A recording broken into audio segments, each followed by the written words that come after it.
Today, magluluto tayo ng fresh lumpia with a tasty vegetable and tofu filling, homemade crepe wrapper, and the best peanut sauce.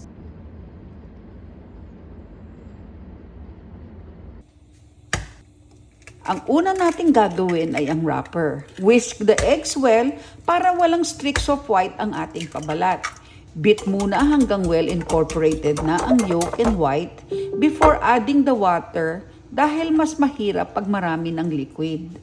Mag-add ng oil, cornstarch, sugar for a touch of sweetness, and salt to enhance flavor. Although pwede ang harina, I find mas soft and fluffy instead of doughy ang crepe pag cornstarch ang gamit. Ang consistency ng butter ay very thin at pourable. Mag-init ng non-stick pan at pahiran ng konting oil. Ibuhos ang butter using a ladle para pantay-pantay ang kapal at swirl the pan around to distribute the butter. Lutuin lang over medium-low heat para hindi masunog hanggang mag-set na sa taas. I-loosen ang crepe at carefully flip using a pancake turner. I-separate ang mga wrapper with wax or parchment paper para hindi magdikit-dikit.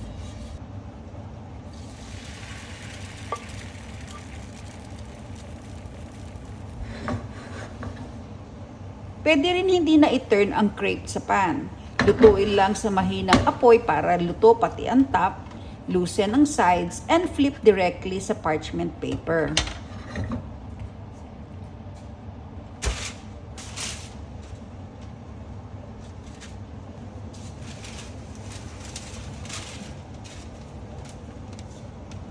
Ang ating vegetable filling is meatless. Gumamit ako ng firm tofu for a tasty vegetarian option. But pwede rin ng pork, shrimp, or chicken.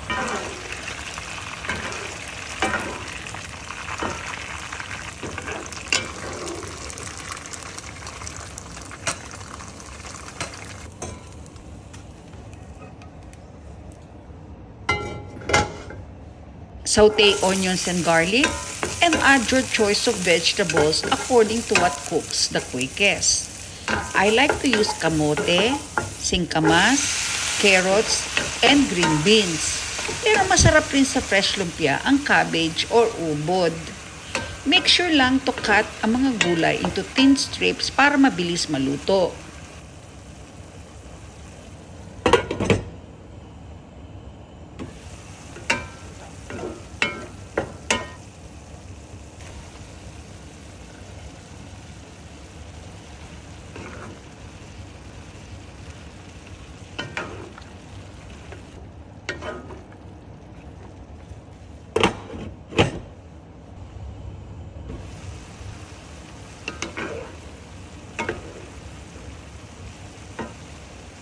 Naglagay rin ako ng garbanzo beans to boost the protein and extend servings. Continue to cook lang until tender na ang mga gulay at haluin para evenly distributed.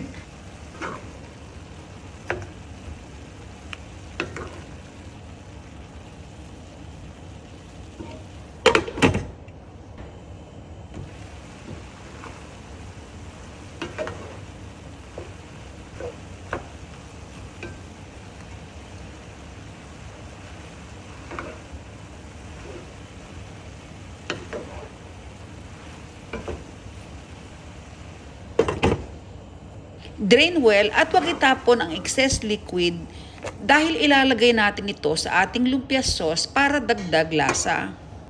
To make the lumpia sauce, combine water, soy sauce, brown sugar, and cornstarch sa isang pot. I-whisk lang until well blended and then turn on the heat. Simmer lang ito while whisking regularly hanggang mag-thicken.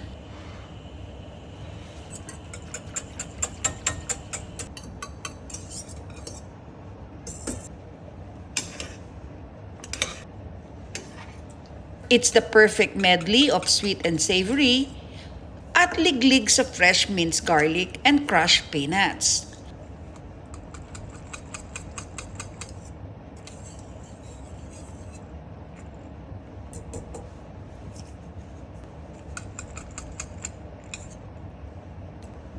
Plus, I add one simple ingredient na talaga naman nagpapa-level up. Ito ay peanut butter. Add 1 to 2 tablespoons sa iyong lumpia sauce and thank me later.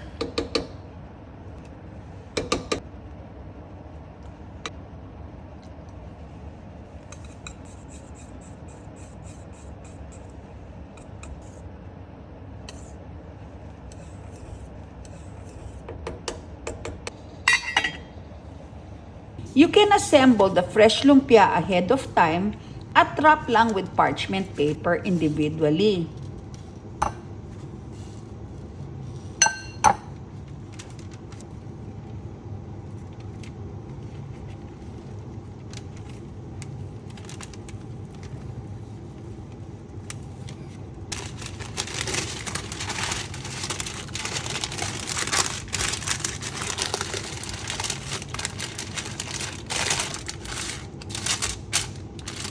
Pag ready to serve na, alisin ang wrapper, top with the lumpia sauce, and garnish with fresh minced garlic and crushed peanuts.